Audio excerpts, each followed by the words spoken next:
The United States' path to the 2026 World Cup final has gotten significantly tougher, but there's still a chance that they could make a deep run. Now, the teams they're going to have to face are going to be a lot more challenging than we originally thought, but we have to talk about the positives too, right? We have to talk about the United States, them having a historic group stage, winning the group in the first 2 games, clinching it. Most goals they've ever scored, 8 through 3 matches. Beating Paraguay 4-1, beating Australia 2-0, which a lot of people thought that was going to be an upset.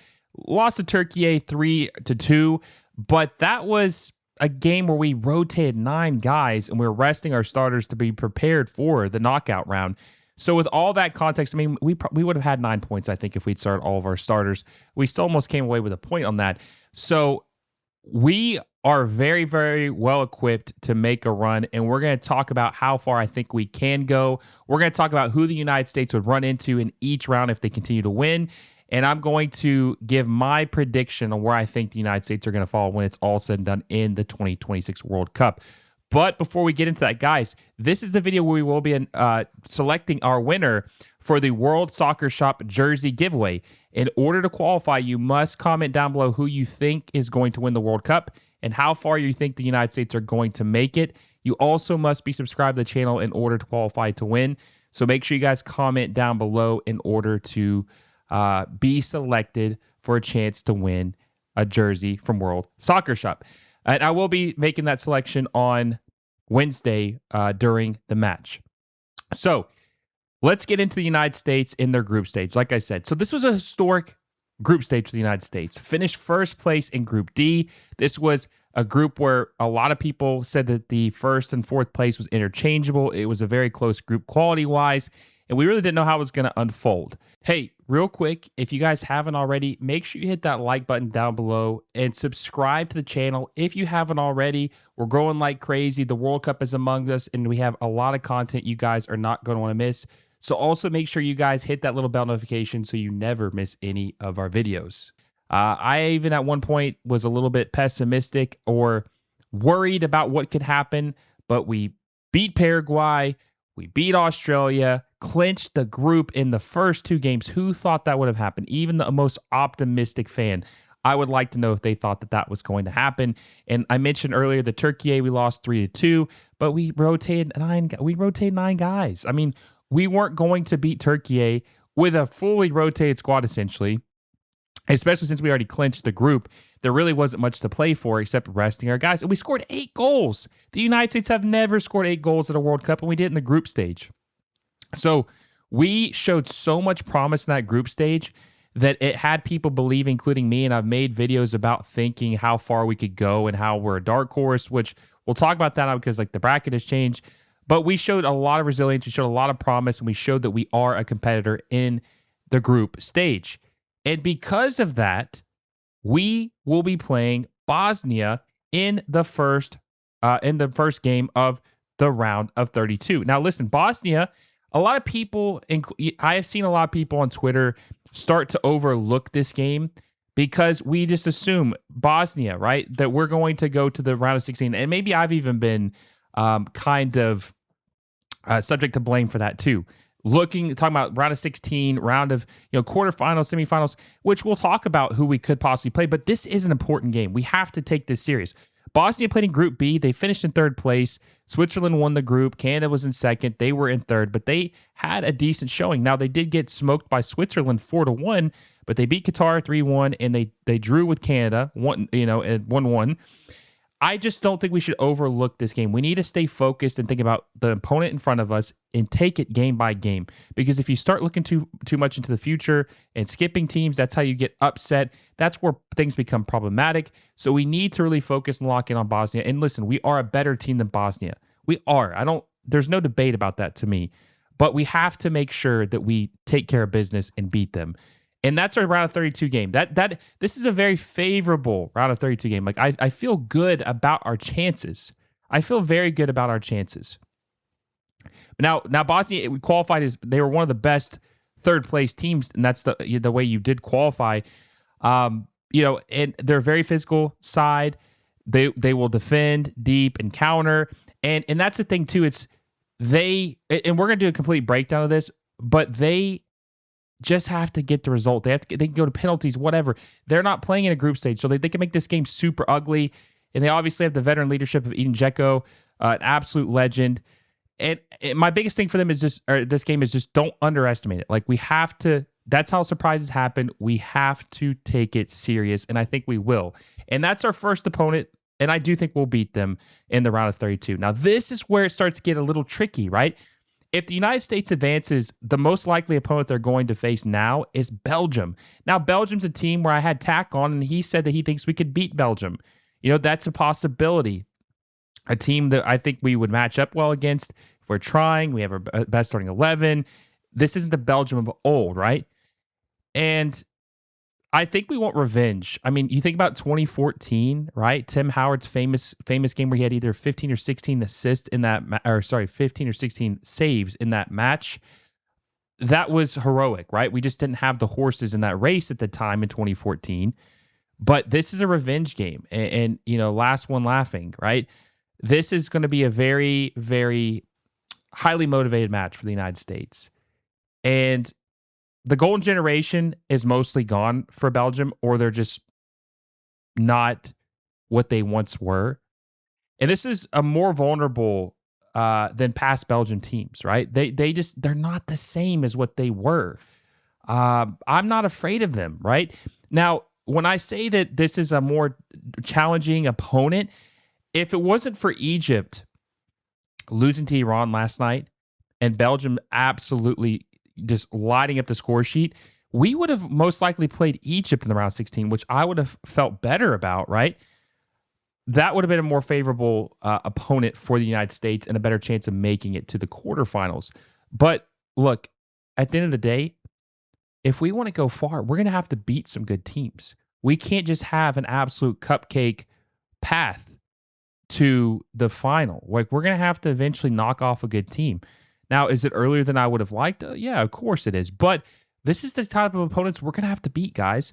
So bring on Belgium in the round of 16 if they even win their match to get there as well. So, and this would be the first true statement win of the tournament, I think, for the United States. A big, like, that people will truly, truly respect, even though I do think the Paraguay game was good because of the opponent and how we beat them. But that's going to be the first statement win. Now, the next one of who we'd play in the quarterfinal is most likely Spain. This has been most people's favorite to win the World Cup because of how talented they are. They won the Euros in 2024. Lamine Yamal obviously is back and healthy. This has been a lot of people's favorite to win the World Cup. They have an elite midfield and they're very possessive, but they force opponents to chase the game. But we've seen that they are vulnerable in themselves, right? We saw them draw with Cape Verde, which has been the team of the tournament. And even though they are a more talented team than the United States, and nobody would argue that, they have shown some vulnerabilities themselves, and they've shown that a team can compete with them, and a team can possibly upset Spain in the World Cup. I mean, even their group stage, they disappointed outside Saudi Arabia. They only beat Uruguay 1-0, and Uruguay's been disappointing. They drew with Cape Verde. They did have 7 points in this World Cup, but I would say most people would say that Spain has not looked as good as we would think, right? So I think this would by far be the biggest challenge we've had and would be the best team we played in a long time, but it's not like it's impossible to win. And look, some of you will probably say in the comments, oh my God, Will's saying that we're going to beat Spain. This guy is crazy. I'm not saying we're going to beat Spain. I'm saying that we have seen some vulnerabilities to where we could potentially upset them. Could upset someone and upsetting someone are two different things. I don't think that they are nearly what we thought they were going to be heading in this tournament, which could change. But I'm not being pessimistic about it personally. I think that we would give them a good game. Now, would we win? I don't know. I'm not sure, but we would definitely have a chance. And if we were lucky to get past them, right, we would likely face France in the semifinal. France is a team that's made the last two World Cups, won one in 2018 and lost to Argentina in 2022. This might be the most talented team in the entire World Cup. Their depth is insane. Pace all over the field. This would require the game of the century for the United States to win, to make it to the final. And this is where it would get really tricky, and I think it would be difficult. to do because they're just loaded everywhere, guys. Dembele, Olise, Mbappe. They're just loaded, loaded, loaded. And I just don't think we would be able to have the defense to really help, to stop that. But make it to the semifinal would be really crazy. And then if we were lucky to go to the final, there's a plethora of there's a plethora of teams we could possibly play: England, Argentina, Brazil, Germany. By this point, every remaining team is capable of winning the tournament. That would be tough. It's hard to really predict, but that's just the teams that most likely we would play.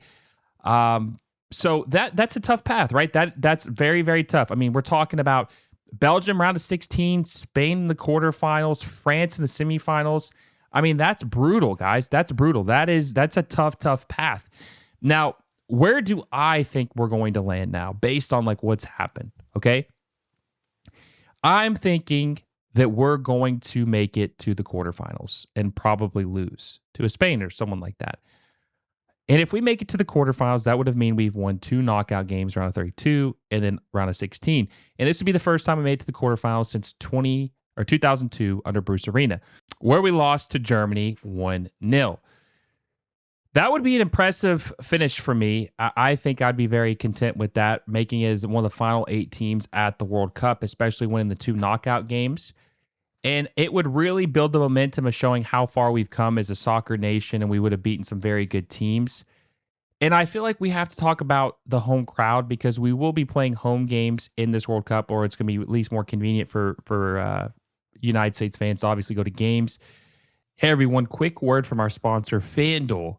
If you're into soccer like I am, you already know how exciting La Liga, the Premier League, and MLS matches can get. With FanDuel, you can make it even more fun by placing bets on your favorite teams and matches across all 3 leagues. Whether it's a Premier League showdown, a La Liga thriller, or an MLS game with your local club, FanDuel makes it easy and exciting to bet on what you watch. Just remember, you have to be 21 years or older to play. Please bet responsibly and only if you're of legal age and in a state where it's allowed. Download the FanDuel app or head over to FanDuel.com, sign up, and get in on the action. Thanks for supporting the channel through FanDuel.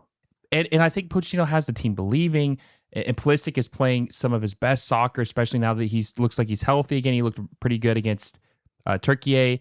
He looked very good against Paraguay.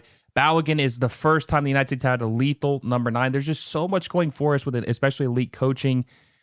I just think that all norms are off the table. This is unprecedented. This is absolute uncharted waters for the United States because we just never have been in this position before. And this is where things can get a little interesting, right?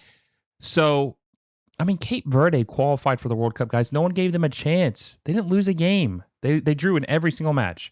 No one gave them a chance to make it out of the group stage.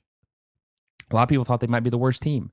This is unprecedented. This is anything can happen. Anything can happen in this World Cup. That's what we've seen so far. That's the theme so far. And I'm not saying we're going to win a World Cup. I have to keep saying this because people keep calling me crazy.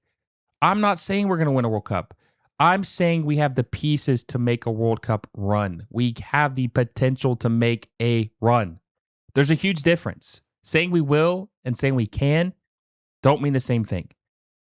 But we have a lot of momentum. Things are trending in the right direction.